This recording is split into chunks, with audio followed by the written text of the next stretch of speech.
Само 52 првачења се запишани во основните училишта 11 октомври и Димитар Миладинов.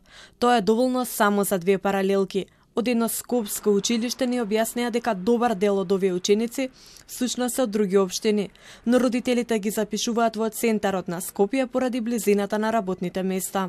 Државниот завод за статистика од година во година бележи пат на бројката на вкупниот број на ученици. Проблем е и намалениот број на наставниот кадар. Поранишниот директор на Заводот за статистика вели дека оваа лоша тенденција води дури кон затворање на дел од училиштата.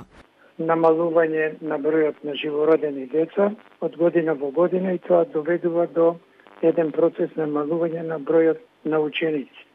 Вториот момент е присутен секако и иселувањето на младото население од земјава, а тоа може да се провери, односно анализите покажуваат дека се повеќе расте бројот на живородени деца на наши државјани кои се заминати во европските или прекоокеанските земји.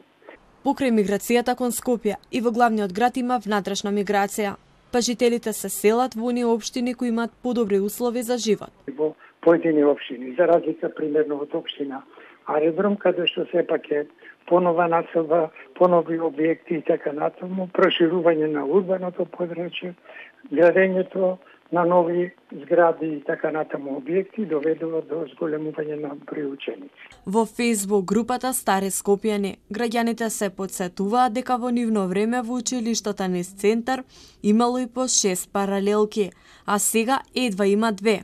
По детална статистика Телма побара и од Министерството за образование и наука и од Државниот просветен инспекторат, но за одговори тие се ја префрла одговорноста едни на други.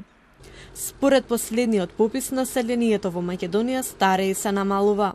Училиштата како овие во центар се најголем доказ. Имаат се помалку ученици.